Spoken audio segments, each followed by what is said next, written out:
So, Pakistan, the floor is yours.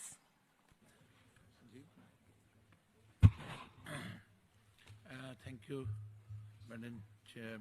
Migrants face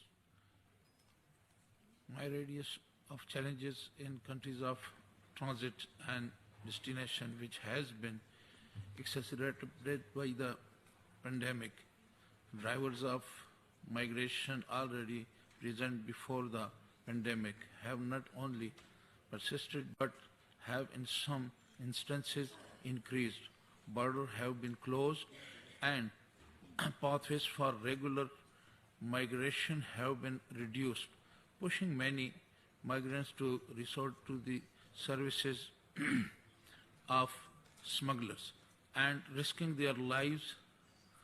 The implementation of Objectives 4, 8, 9, 10, 11, 13, and 21 of the Global Compacts for Safe, Orderly, and Regular Migration, GCM, are of paramount importance to ensure safety, security, dignity, and well-being of migrants. First, it is important that migrants should be provided access to pathways for regular migration and to prevent and reduce irregular migration and statelessness. Legal identity is also central to migrants' ability to fully participate in society, to protect their rights, provide them ability to fully participate in the society, to protect their rights, provide them with the access to services such as health, education, and justice, and to empower them to contribute to the communities they live in. Countries of destination should facilitate access to legal identification and documents. Mechanisms should be put in place to address harmful practices such as seizing of personal identity documents, particularly for migrants, workers in regular and irregular situations, and victims of trafficking. Secondly, at least 47,000 people have died during their migration journey since 2014. Member states should strengthen efforts to prevent the loss of life, including by prioritizing better search and rescue operation at sea and in hostile environment on land. Countries of transit and destination should review migration policies to ensure they do not put lives at risk, including via deterrence-based approaches and criminalization of humanitarian assistance to migrants and their families. Thirdly, there is an urgent need for transnational coordination channels and information sharing mechanism to search for missing migrants across countries of origin, transit, and destination. Comprehensive and quality management mechanisms should be introduced, including robust and internationally comparable data collection to identify those who have died, to ensure traceability.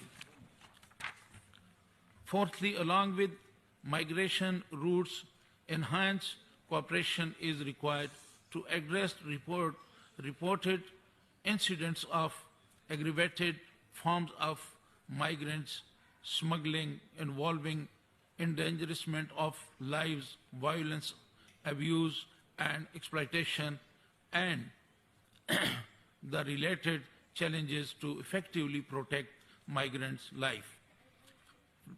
Fifthly, international cooperation is required to break the cycle of migrants' vulnerability to staff trafficking in person at any point of their journey, to ensure the non-criminalization of migration who have become victims of trafficking, to expand access to pathways for regular migrations, to prevent the risk of trafficking in person, and to more systematically involve the private sector in preventing the crime and responding to the needs of the victims concerned. Efforts should be made worldwide to foster cross-border collaboration for the effective investigation and prosecution of traffickers.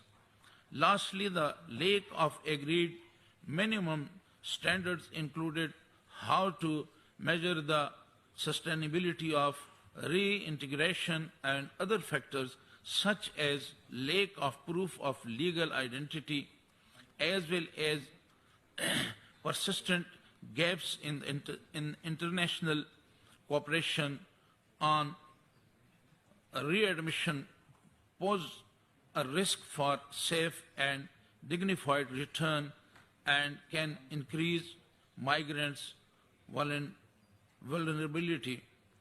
Countries of origin and destination should work together to devise means to ensure sustainable reintegration of returning migrants into countries' community life, including by providing them equal access to social protection and services, and to promote their contribution to sustainable development in the country of origin upon return.